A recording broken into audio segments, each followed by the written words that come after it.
Good morning, everyone. It is Tuesday, December 23rd, just one day away from Christmas Eve now. So I'm a little festive with my reddish shirt today. Miss Rant in the comments says, good morning. Thank you. Good morning to you as well. Well, good afternoon there. So I'm assuming we've got some international viewers. Wonderful to see that. Listen, I know a lot of people still at work today. It's not a holiday, but Congress is not. Congress decided yesterday, screw it, we're done. We're going home. We want to go and, see our families and our friends and have fun and eat cookies and cakes and pies and roasts and all that fun stuff. So we're done. We're not going to do any more work for the rest of the year, Congress says, which means 22 million people are about to watch their health insurance costs skyrocket because they did not pass those Affordable Care Act subsidy extensions. Now, I'm old enough to remember when we had the longest government shutdown in American history, just a month and a half ago. And the deal was, right? Remember the deal? Like Democrats said, okay, we'll vote to reopen the government. You got to give us a vote in December on those subsidies. And then, oops, it didn't happen because John Thune, Republican leader in the Senate, Mike Johnson, Republican leader in the House, said, no, we got what we wanted. We're not going to do that. So, oh well.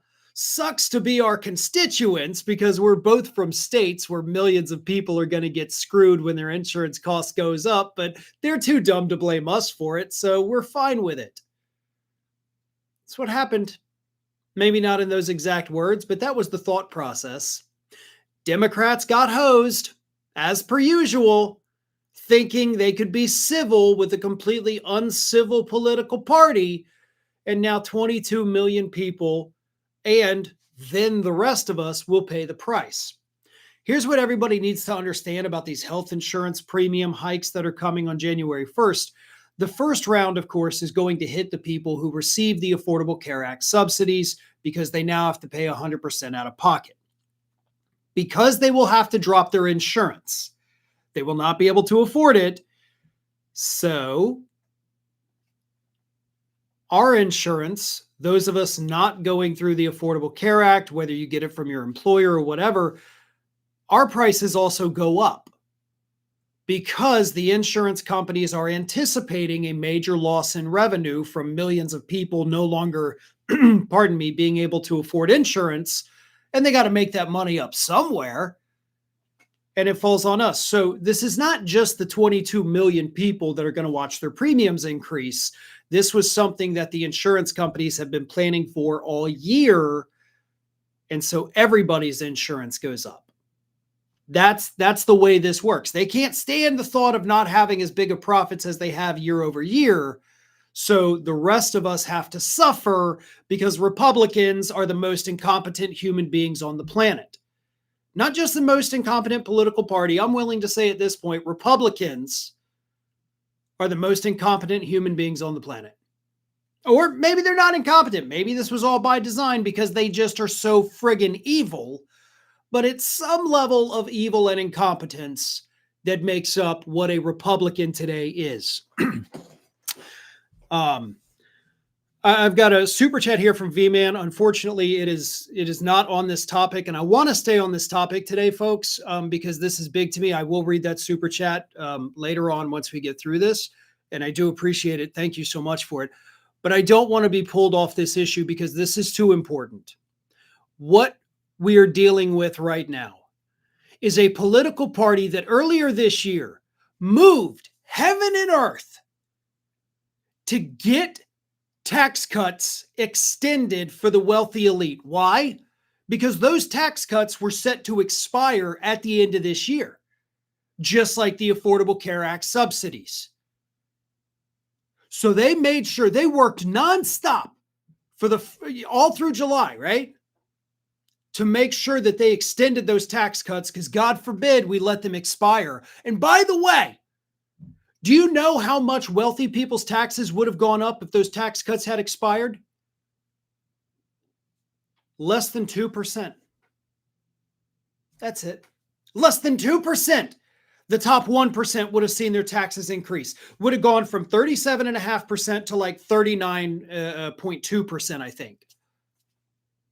But they fought like hell to make sure that those people got their tax breaks. And then when it comes to the Affordable Care Act subsidies expiring at the end of this year, here's what they said.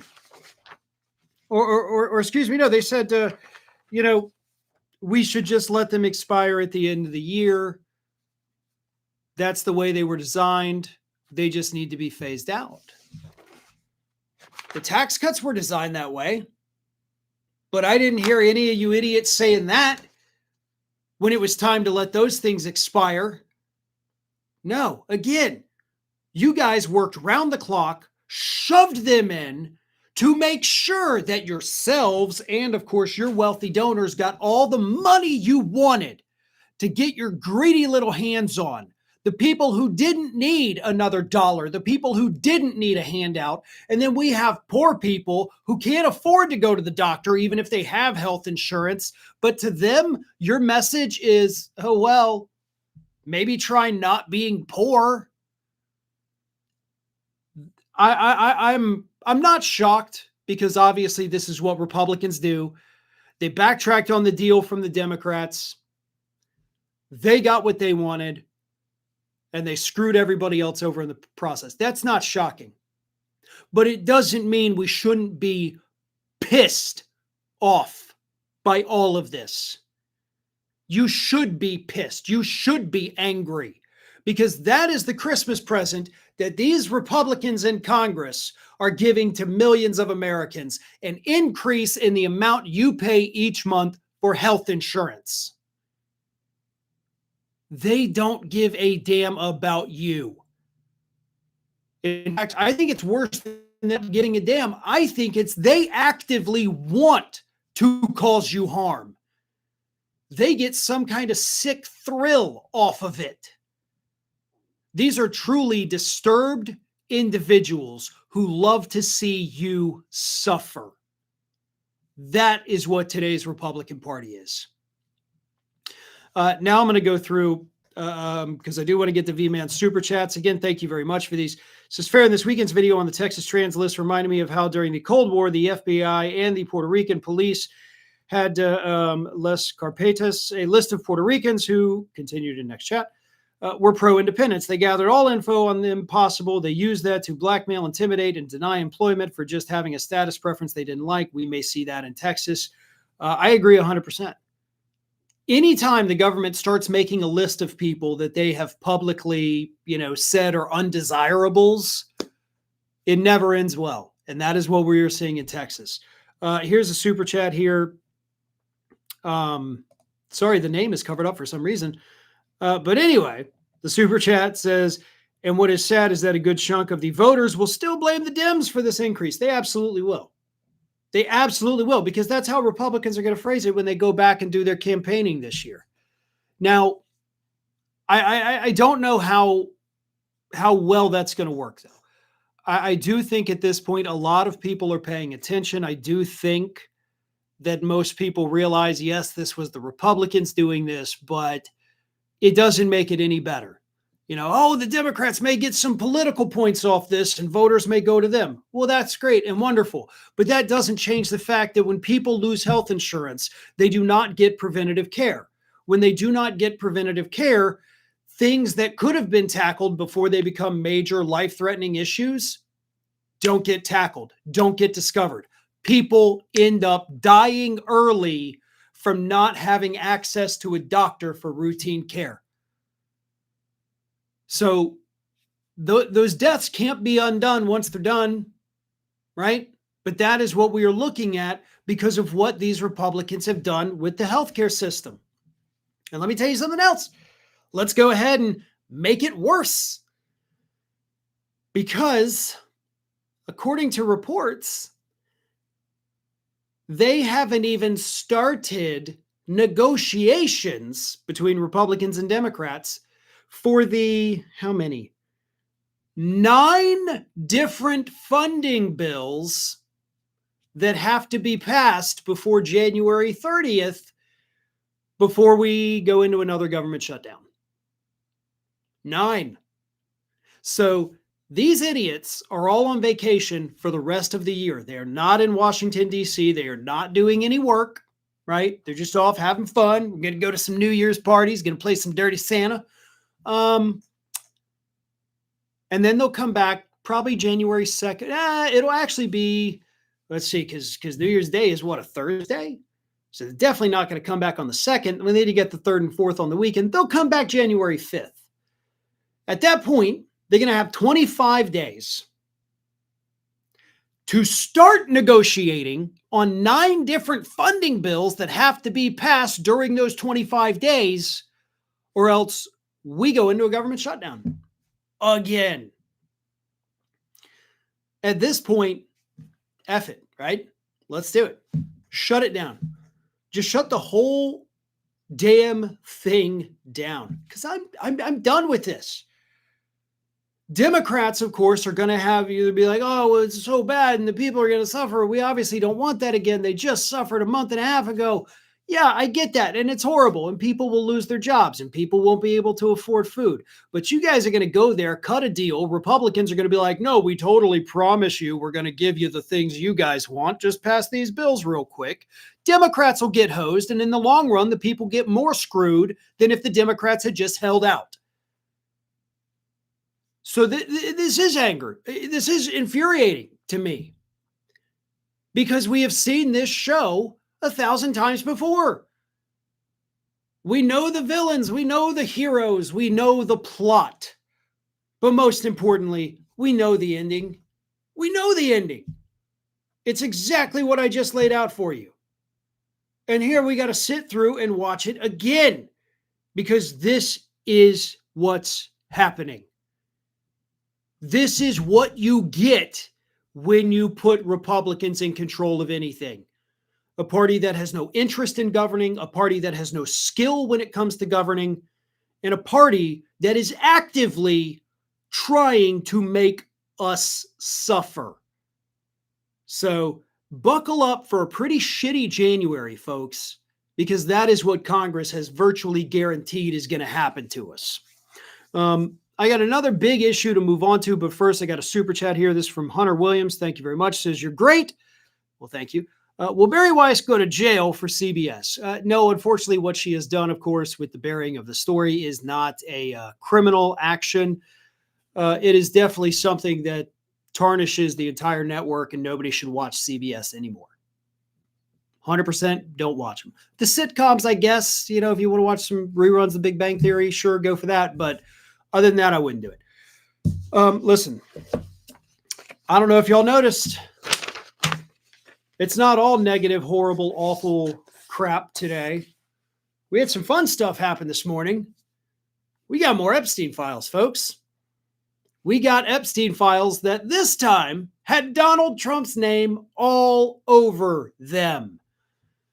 So much so that upon releasing them just about an hour and a half ago, the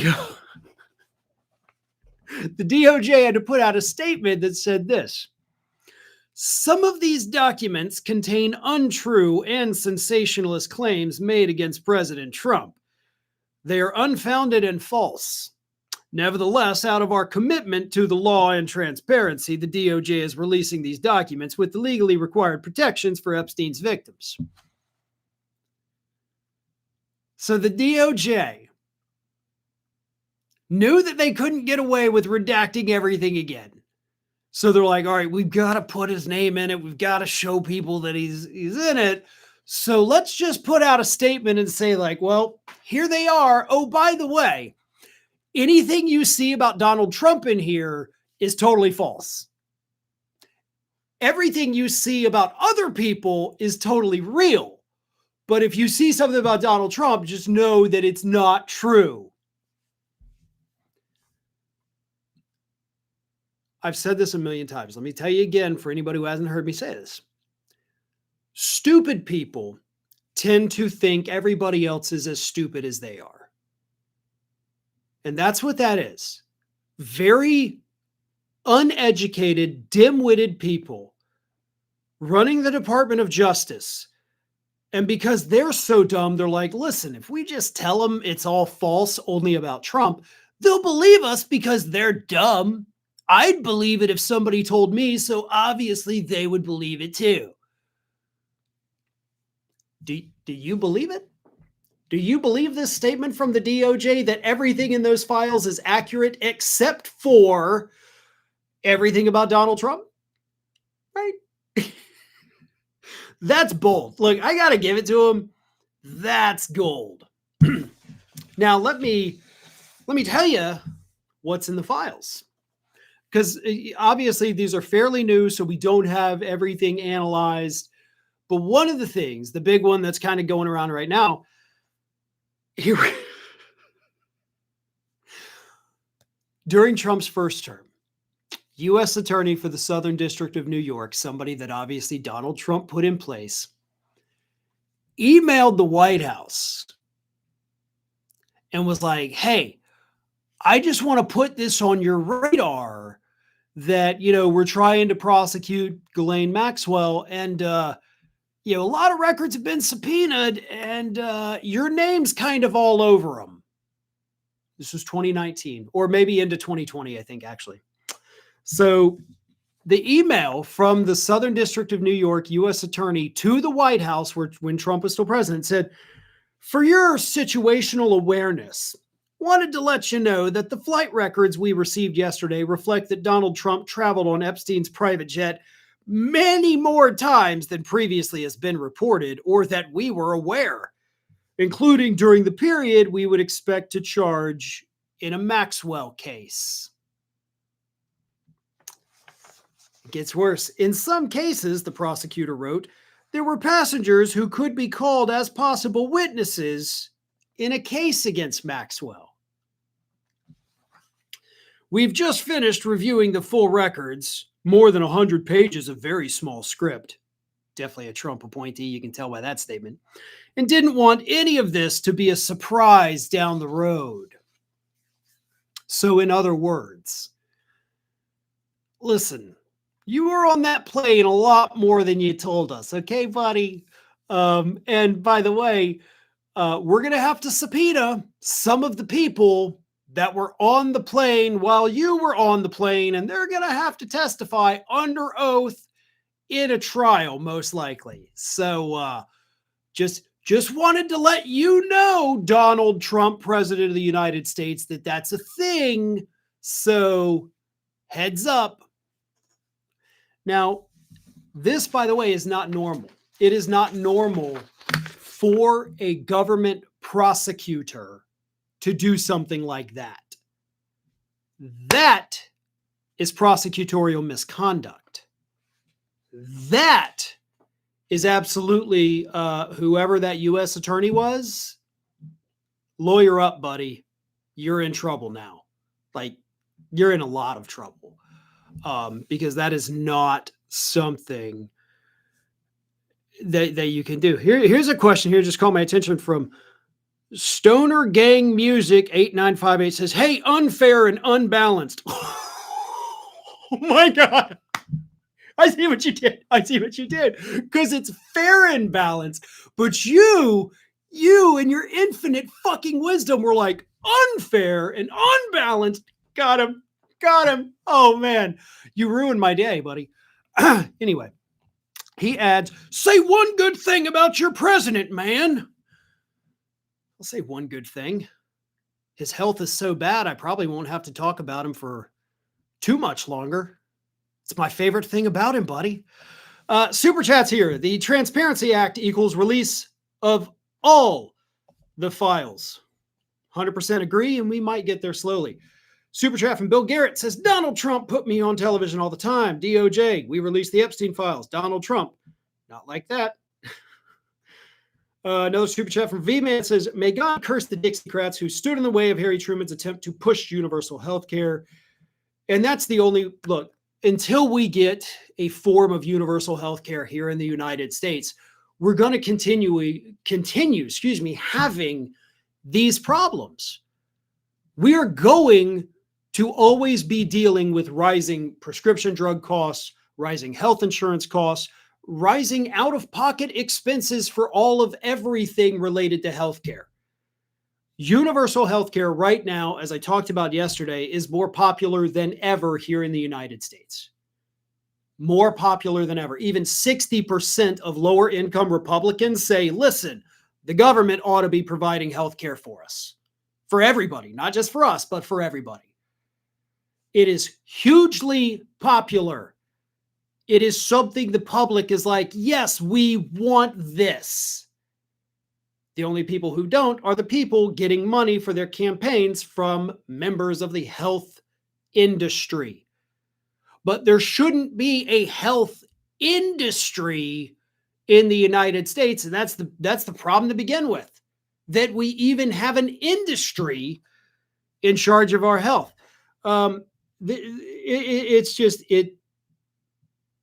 It drives me crazy. It drives me crazy because obviously we do have a very simple solution. Now, would it be messy to implement that? Like overnight, we're just not suddenly like, hey, you can go to the doctor whenever, it's all free now. No, it's going to be a rough transition to do it. But we can do it. Other countries have done it. You know, there's going to be some growing pains, absolutely. But we can do it. The solution is sitting there, hitting us in the face every day.